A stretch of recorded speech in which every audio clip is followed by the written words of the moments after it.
الحمد لله وكفى وسلام على عباده الذين اصطفى أما بعد فأعوذ بالله من الشيطان الرجيم بسم الله الرحمن الرحيم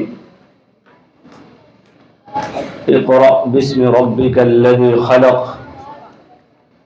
خلق الإنسان من علق اقرأ وربك الأكرم الذي علم بالقلم علم الإنسان ما لم يعلم إلى الآخر. قال النبي صلى الله عليه وسلم من يرد الله به خيرا يفقهه في الدين أو كما قال عليه الصلاة والسلام. حضرات علماء کرام، مہمانان اعظام اور میرے عزیز طلباء، میری پیاری ماؤں اور بہنوں، اللہ رب العزت کا بڑا فضل ہے، اس خالق اور مالک کا بڑا احسان ہے کہ آپ حضرات اس مدرسے میں تشریف لائی، اپنی ذمہ داری کو سمجھتے ہوئے یہ جلسہ بڑی اہمیت کا حامل ہے۔ اصل میں یہاں ذمہ داریوں کا احساس دلایا جاتا ہے کہ ہمارے اس دنیا کے اندر آنے کا کیا مقصد ہے، ہم کس لیے آئے ہیں، ہمیں اپنی تربیت کیسے کرنی ہے، اپنے بچوں کی تربیت کیسے کرنی ہے، ہمیں اپنا ماحول کیسے بنانا ہے، ہم کس کام کے لیے اس دنیا کے اندر آئے ہیں، اس مقصد کو ہم یاد کرتے رہیں گے تو ہمیں آگے کام کرنا آسان ہوگا۔ اگر ہم نے اس میں کسی طرح کی کمی کر دی یا کوتاہی کر دی تو رفتہ رفتہ ہم اپنے اصلی مقصد سے فوت ہو جائیں گے اور دور ہوتے چلے جائیں گے۔ ہمارا کام دنیا میں آنا ہمیں بیکار نہیں پیدا کیا گیا، بلکہ اللہ تعالیٰ نے ہمارے اوپر ذمہ داریاں ڈالی ہیں۔ اللہ نے ہمیں جو نعمتیں دی ہیں، یہ نعمتیں ہمیں بیکار نہیں دی ہیں، بلکہ یہ نعمتیں ہمیں ذمہ داریوں کو پورا کرنے کے لیے عطا فرمائی ہیں۔ اولاد کی نعمت اللہ نے ہمیں عطا فرمائی ہے، یہ خواہشات کے لیے نہیں ہے، بلکہ اولاد کی تربیت اور اولاد کی جو ذمہ داریاں ہمارے اوپر عائد ہیں، ان ذمہ داریوں کے ساتھ اپنی اولادوں کو رکھنا، ان کی تربیت کرنا، ان کا ماحول بنانا، ان کا مزاج بنانا، ان کا مشن بنانا، یہ ہماری اولی ذمہ داری ہے، یہ ہمارا کام ہے۔ ماں کی گود یہ بچے کا پہلا مدرسہ ہے۔ آپ مکتب میں مدرسے میں کتنی دیر کے لیے بیٹھتے ہیں؟ 3 گھنٹے 4 گھنٹے۔ اساتذہ ان کے روحانی باپ ہیں، انہیں علم دیتے ہیں، تعلیم سکھاتے ہیں۔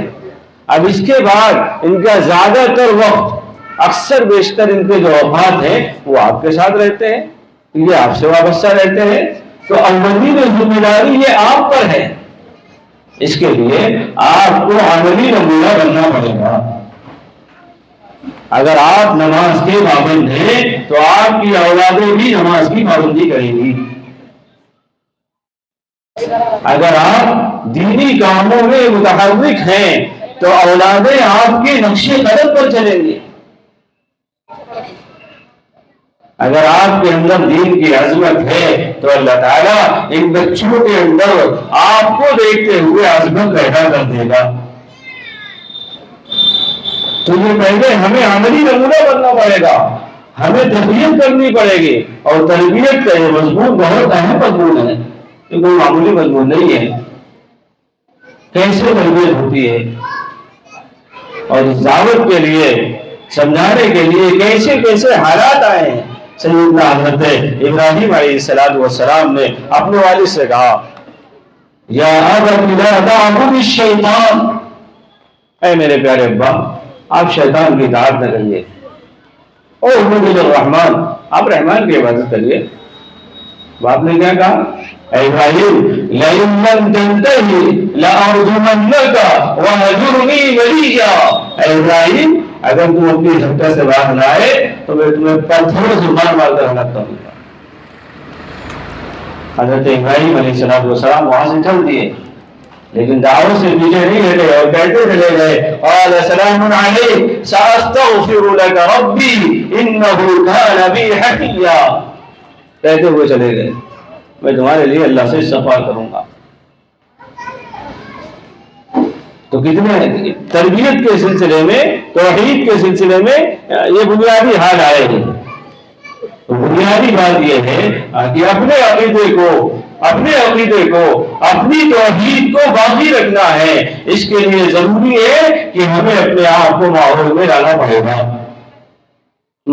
پڑے گا۔ ہماری اگر تربیت ہے تو بچوں کی تربیت یہی بھی تو ہو جائے گی۔ حضرت نظام الدین اولیاء رحمۃ اللہ علیہ ان کے والدہ اپنے بچے سے کہتے تھے جب تک سبق پورا یاد نہ ہو جائے اس وقت تک مدرسے سے نہ آنا، جب پورا سبق یاد ہو جائے اس کے بعد ہی آنا مدرسے سے۔ تو مائیں ان کے اندر عظمت بٹھاتی تھی۔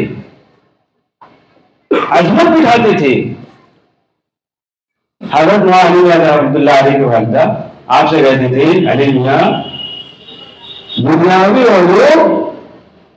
دنیاوی علوم کے پڑھنے والے ان کا عقیدہ محفوظ نہیں رہتا، اور مجھے یہ بات پسند بھی نہیں ہے کہ تم دنیاوی علوم کو دینی علوم پر ترجیح دو، یہ بات مجھے پسند نہیں ہے۔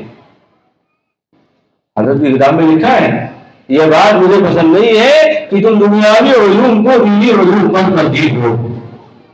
لہذا اپنے عقیدے کو درست کرنے کی ضرورت ہے کہ ہمارا تعلق اللہ کی ذات سے مضبوط رہے، یہ بنیادی بات ہے۔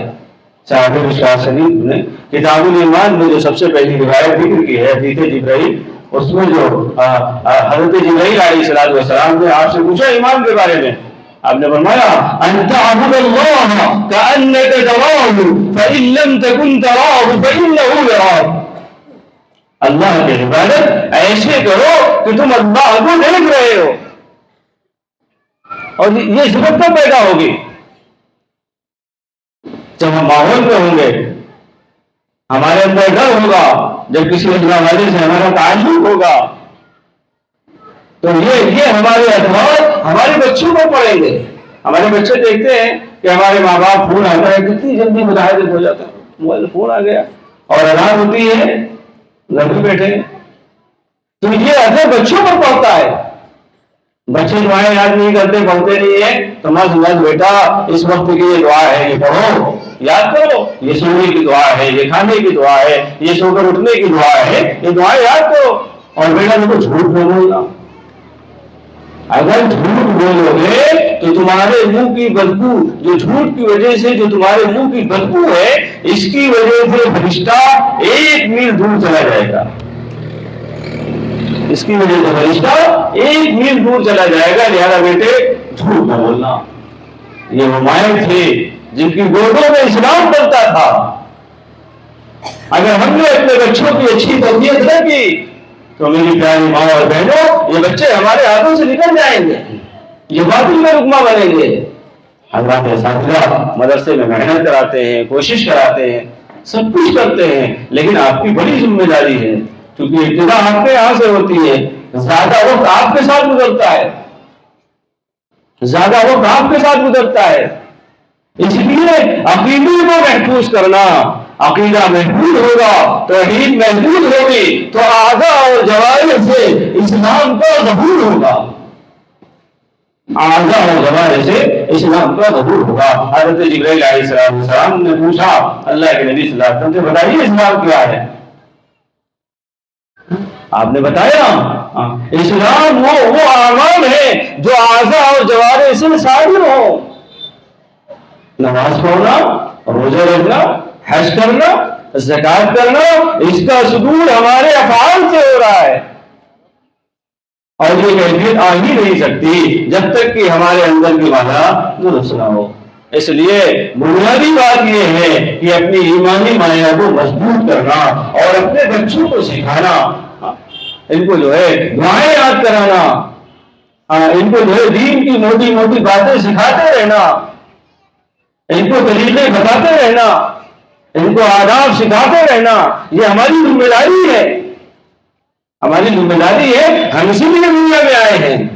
اس کے علاوہ اگر کوئی دوسرا راستہ تلاش کریں گے، وَمَن يَبْتَغِ غَيْرَ الْإِسْلَامِ دِينًا فَلَن يُقْبَلَ مِنْهُ وَهُوَ فِي الْآخِرَةِ مِنَ الْخَاسِرِينَ۔ اللہ تعالیٰ فرماتا ہے اگر مذہب اسلام کے علاوہ ہم نے کوئی دوسرا راستہ اختیار کیا تو اللہ کے یہاں یہ ہرگز قبول نہیں کیا جائے گا، یہ آخرت میں نقصان اٹھا جائے گا۔ جب چاہا نماز پڑھ لی، جو دل میں آیا کر لیا، جیسے چاہا ویسے کر لیا، یہ اسلام کا طریقہ نہیں ہے۔ نقص دین کے ساتھ اللہ کی مدد کا کوئی وعدہ نہیں ہے۔ اذان ہو رہی ہے، آپ جواب دیجیے، مسجد آئیے۔ کوئی بھی عمل ہو رہا ہے، سب سے پہلے ہمارے اندر اللہ کا ڈر ہو کہ ہمارا اللہ ہمیں دیکھ رہا ہے، ہمارا اللہ ہمیں دیکھ رہا ہے۔ جب یہ ڈر ہوگا تو اس افعال رذیلہ سے ہم رک جائیں گے۔ یہی ہمارے اندر کا ایمان ہے، یہی ہمارے اندر کا تقاضا ہے۔ جب یہ صفات ہمارے اندر پیدا ہوں گی تو ان صفات کی وجہ سے، ان صفاتوں کو دیکھ کر ہمارے بچے اس کا اثر لیں گے، اور ہمارے بچے آگے چل کر ان اثرات کے ساتھ اپنی زندگی گزاریں گے۔ یہ جہاں جائیں گے وہاں فائد ہو جائیں گے، جہاں جائیں گے ان کا نام لیا جائے گا۔ اللہ کے نبی صلی اللہ علیہ وسلم کی صحبت میں حضرات صحابہ اکرام نے رہ کر یہ ساری صفات سیکھی تھی، ساری صفات حاصل کی تھی۔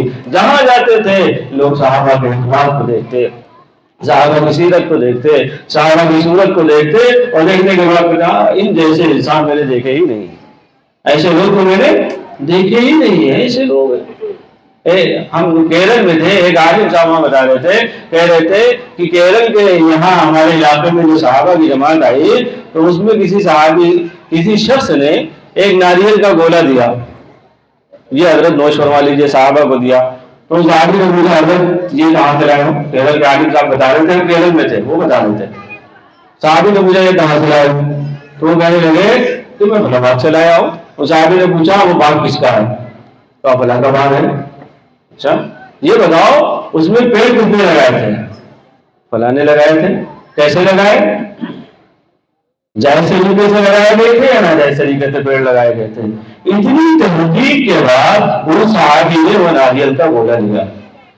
اتنی تحقیق کے بعد ان لوگوں نے جب صحابہ کے اس طریقے کو دیکھا، اس رویے کو دیکھا، تو کہنے لگے آپ کو اس چیز کی ضرورت ہے، ہمارے یہاں موجود ہے، آپ کو جگہ کی ضرورت ہے، آپ مشین بنائیے ہمارے یہاں۔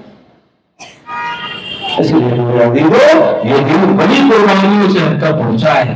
کیسی قربانیاں حضرات صحابہ نے دی ہیں۔ اگر ہم دین کے لیے محنت نہیں کریں گے، کوشش نہیں کریں گے، تو یہ جو بچی کچی رمق اور دمک دکھ رہی ہے میرے عزیزو، اس کا بھی جنازہ نکل جائے گا۔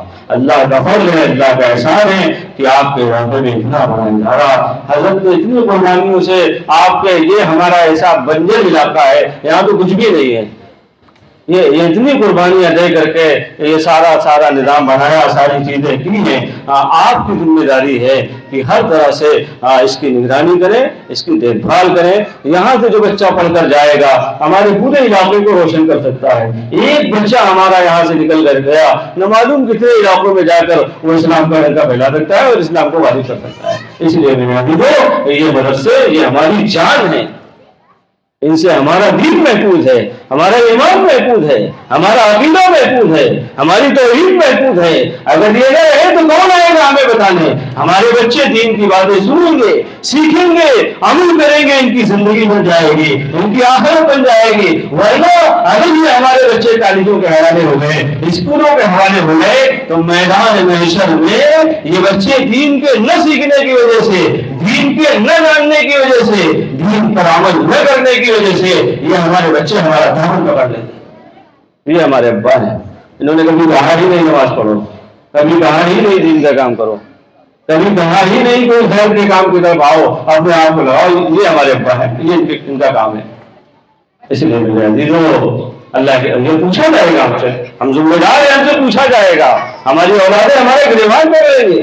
لہٰذا ہماری ذمہ داری ہے کہ اپنی اولادوں کی اچھی تربیت کریں، ان کو جو ہے مدرسے بھیجیں تاکہ دینی بات کو سیکھیں، اس پر عمل کریں، اس سے آپ کی بھی زندگی بدلے گی، بچوں کی بھی زندگی بدلے گی اور مستقبل میں یہ بچے جا کر بڑے بڑے کام کریں گے. حضرت صحابہ نے جیسے کام کیے، حضرت عمر فاروق نے، حضرت ابو بکر بن جراح نے، حضرت عبادہ نے، حضرت عبداللہ نے، جن صحابہ نے جو بڑے بڑے بڑے کام کیے ہیں وہ سب اللہ کے نبی صلی اللہ علیہ وسلم کے صحبت میں رہ کر سیکھا تھا، عمل کیا تھا، وہی عملی نمونہ بن کر پورے علاقوں میں گئے ہیں اور کام کیا ہے. ہم لوگ اس طرح محنت کریں گے، کوشش کریں گے تو اللہ تعالیٰ ہم سے بھی کام لے گا، ہمارے بچے آگے بڑھیں گے، ہم بھی ترقی کر جائیں گے.